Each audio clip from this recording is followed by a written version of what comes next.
ഈ രോഗികളെയൊക്കെ കബളിപ്പിക്കോ എന്ന് പറയുന്നതിലും വലിയ നീച പ്രവൃത്തി വേറെയില്ല.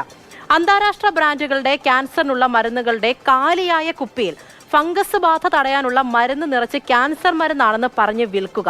ദുരിതങ്ങളോട് വീഴാതെ പൊരുതി നിൽക്കുന്ന അനേകായിരം പേരെ പിന്നിൽ നിന്ന് കുത്തുന്ന പണിയാണിത്. ആശുപത്രി ജീവനക്കാരടക്കം 7 പേരാണ് ഇങ്ങനെ ക്രൂരപ്രവൃത്തി ചെയ്ത് ഡൽഹിയിൽ പിടിയിലായിരിക്കുന്നത്. കൂടുതൽ കാര്യങ്ങൾ അർജുൻ പീതാംബരൻ നമുക്ക് പറഞ്ഞുതരും. അർജുൻ, ഇത് കേൾക്കുമ്പോൾ ശരിക്കും എനിക്കൊരു സങ്കടം വരും. നമുക്ക് വേണമെങ്കിൽ പറയാം ഈ തട്ടിപ്പിൽ എന്തിനാണ് ചെന്ന് വീഴാൻ പോയത് എന്നതുൾപ്പെടെയുള്ള കാര്യം. പക്ഷെ മനുഷ്യന്മാരാണ്, പലർക്കും ഇത് പറ്റിപ്പോവും.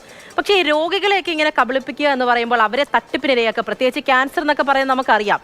എത്രത്തോളം വലിയ നീച പ്രവൃത്തിയാണ് ഇത്? എങ്ങനെയാണ് ഈ തട്ടിപ്പ് സംഘം ഉടലെടുത്തത്? എന്താണ് പോലീസ് പറയുന്നത്? പൂജ, വലിയ നീചപ്രവൃത്തി തന്നെയാണ് ഇത്. ഒരു സംഘം എന്നുള്ളതിനുപരി വലിയൊരു റാക്കറ്റാണ്. ഈ റാക്കറ്റ് കേന്ദ്രീകരിച്ചുള്ള അന്വേഷണത്തിനൊടുവിലാണ് ഇപ്പോൾ 7 പേരെ പിടികൂടിയിരിക്കുന്നത്.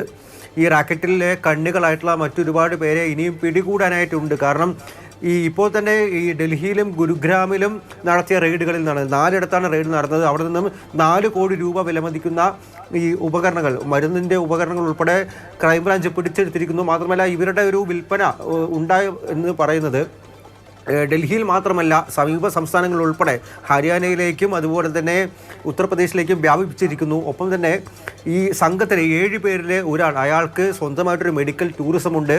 അതിലൂടെ വിദേശികളെ ഉൾപ്പെടെയാണ് അയാൾ ഇത്തരത്തിൽ ക്യാൻസർ മരുന്ന് എന്ന് വ്യാജ മരുന്നുകൾ വിറ്റുകൊണ്ട് കബളിപ്പിച്ചത് എന്ന് പറയുന്ന സമയത്ത് അതിൻ്റെ ഒരു വ്യാപ്തി എത്രത്തോളമാണ് എന്നുള്ള കാര്യം പറയാതെ തന്നെ മനസ്സിലാവുന്നതാണ്.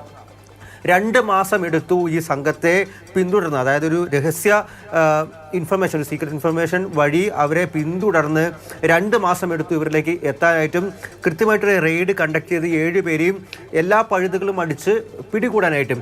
ഇവർക്ക് പുറകിൽ വലിയൊരു സംഘം തന്നെയുണ്ട്, റാക്കറ്റ് തന്നെയുണ്ട് എന്ന് പറയപ്പെടുന്നു. കാരണം വിദേശത്തേക്ക് ഉൾപ്പെടെ ഇത്തരത്തിൽ ഈ മെഡിക്കൽ ടൂറിസം എന്ന വ്യാജേന ക്യാൻസർ മരുന്ന് അല്ലെങ്കിൽ വ്യാജ ക്യാൻസർ മരുന്നാണ് കയറ്റി അയച്ചുകൊണ്ടിരിക്കുന്നത്. അതിന് കോടിക്കണക്കിന് രൂപ ഇവർ കൈപ്പറ്റുന്നുണ്ട്. തട്ടിപ്പ് ഇരയാവുന്നവർ ഒരുപാടുണ്ട്.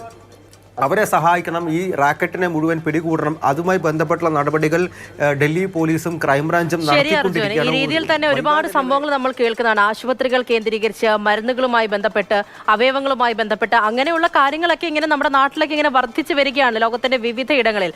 അപ്പോൾ ഇതിന് പിന്നിൽ വലിയൊരു റാക്കറ്റ് ഉണ്ട് എന്നാണ് അർജുൻ പറയുന്നത്. ആ തട്ടിപ്പിൽ ചെന്ന് വീഴാതെ ഇരിക്കുക. ഈ വാർത്ത എല്ലാവരും ശ്രദ്ധിക്കുക, അത് മാത്രമേ പറയാനുള്ളൂ. ശരി അർജുൻ.